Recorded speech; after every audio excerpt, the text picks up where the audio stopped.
নমস্কার বন্ধু। আজ আমি যে বিষয়টি নিয়ে আপনাদের সামনে উপস্থিত হয়েছি তার বিষয়বস্তু হচ্ছে নীরবতা। নীরবতা কেন আপনি পালন করবেন, সেটাই হচ্ছে আমার আজকের বিষয়বস্তু। নীরবতাই হচ্ছে দুনিয়ার সবচেয়ে শক্তিশালী এবং অর্থবহ জবাব। নীরবতাই সবচেয়ে শক্তিশালী জবাব, সবচেয়ে আত্মমর্যাদাপূর্ণ জবাব এবং মানসিক শান্তির পথে এক ধাপ এগিয়ে যাওয়ার দিশা। নীরবতা দুনিয়ার সবচেয়ে শক্তিশালী এবং অর্থবহ জবাব হলো নীরবতা। কেন বলছি না, এটি এমন একটি শক্তি যা আপনাকে শান্তি দেবে এবং আত্মমর্যাদা বজায় রাখতে সাহায্য করবে। কখনো কখনো আমরা এমন মানুষের মুখোমুখি হই যাদের বোঝানো সহজ নয়, বা যারা আমাদের প্রচেষ্টার মূল্য বুঝতেও অক্ষম। তারা হয়তো আমাদের কথার গভীরতা অনুভব করতে পারে না, বা আমাদের প্রচেষ্টাকে সঠিকভাবে বিচার করতে পারে না, কিংবা আমাদের অনুভূতির প্রতি ঠিকমতো সহানুভূতিশীল নয়। তাদের প্রতি কার্যকর প্রতিক্রিয়া হলো নীরব থাকা। এই নীরবতা তাদের জন্যে শুধু একটি জবাব নয়, এটার জন্যে আত্মরক্ষারও একটা পন্থা। যখন বোঝানোর চেষ্টা বৃথা, দেখবেন কাউকে বোঝাতে পারছেন না, বোঝানোর চেষ্টাটা বৃথা। অনেক সময় আমরা এরকম অবস্থার সম্মুখীন হই।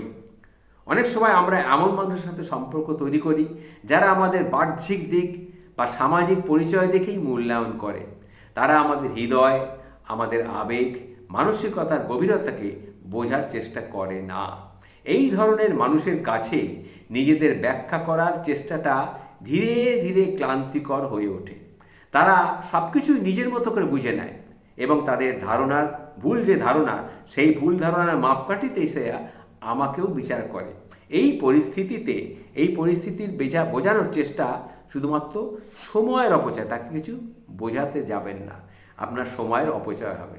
তারা হয়তো কখনোই আপনার আসল মূল্যায়ন করতে পারবে না, কারণ তাদের ভিতর সেই মানবিক গুণাবলী বা অনুভূতির গভীরতা, যে গভীরতা সত্যিকারের সম্পর্ক তৈরি করতে পারে, সেটা তাদের মধ্যে নেই। যখন আপনি একাধিকবার চেষ্টা করেও ব্যর্থ হবেন, তখন বুঝবেন যে তারা আপনার সাথে মানসিক বা আবেগিকভাবে এক স্থানে, এক লাইনে, এক সারিতে বসে নেই। মনকে বোঝার মতো যোগ্যতা সবার থাকে না। যে মানুষ শুধুমাত্র আপনার বাহ্যিক চেহারা বা সামাজিক অবস্থান দেখে আপনাকে বিচার করে, তারা কখনোই আপনার অন্তরের গভীরতাকে উপলব্ধি করতে পারবে না। মন বোঝার জন্যে মানসিকতা এবং সংবেদনশীলতা খুব বেশি প্রয়োজন, যা সবার থাকে না। অনেকে নিজেদের মধ্যে লালন করে আত্মকেন্দ্রিক অনেকেই হয়, এটা নিজেদের মধ্যে সে লালন করে। আপনি যতই তাদের সঙ্গে আন্তরিক হন, তাদেরকে বোঝানোর চেষ্টা করুন না কেন, তারা শুধুমাত্র নিজেরটুকুই বুঝবে। সেটা কিন্তু নিজে যেটা বোঝে সেটাই সে ভালো বুঝবে। আপনি যদি দেখেন যে কোনো সম্পর্ক বা পরিস্থিতিতে আপনার প্রচেষ্টার কোনো মূল্য নেই, তখন আপনি কি করবেন? তখন স্পষ্ট আপনি শুধুমাত্র ব্যবহৃত হচ্ছেন, এটা আপনি জানবেন। এই সত্যকে মেনে নেওয়া হলেও কঠিন, এটাই বাস্তব। আপনি কিন্তু কখনো ব্যবহৃত হবেন না, কারোর কাজে ব্যবহৃত হয়ে পড়বেন না। আর যখনই বুঝবেন যে আপনি প্রতারিত হচ্ছেন, তখন আপনি নীরব হয়ে যাবেন, কারণ নীরবতা কিন্তু একটা শক্তিশালী বার্তা। আপনার নীরবতা কেবল একটি প্রতিক্রিয়া নয়, এটি আপনার আত্মমর্যাদার চূড়ান্ত একটা প্রকাশ। এমন মানুষের জন্য সময়, শক্তি বা অনুভূতি ব্যয় করার চেয়ে নীরব থেকে নিজেকে তাদের প্রভাব থেকে মুক্ত রাখা খুব বেশি প্রয়োজন এবং ভালো। আপনার চুপ থাকা, তখন দেখবেন একটা বার্তা তার কাছে পৌঁছে যাবে। যদি আপনি বোঝেন যে আপনাকে নিয়ে সে কিছু কল্পনা করছে, সেই ফাঁদ থেকে কিন্তু আপনি বেরিয়ে আসার চেষ্টা করবেন, বেরোতে হবেই আপনাকে। প্রথমে হয়তো মনে হতে পারে একদিন হয়তো তারা পরিবর্তিত হবে, ভাববেন যে এরা ঠিক হয়ে যাবে, তাদের মধ্যে একজন মনুষ্যত্ব জেগে উঠবে। কিন্তু বাস্তবতা হলো বেশিরভাগ ক্ষেত্রেই দেখা যায় যে এই ধারণাটা একটা ভুল ধারণা। আপনার অনুভূতিগুলো তারা উপেক্ষা করছে, তাহলে কল্পনার জগৎ থেকে আপনি বেরিয়ে আসুন।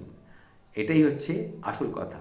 নিজেকে ভালোবাসুন, নিজেকে সম্মান করুন, আর নীরবতা, আপনার নীরবতা সেই ব্যক্তিকে শিখিয়ে দেবে আপনাকে অবমূল্যায়ন করার পরিণতি কতটা গভীর হতে পারে।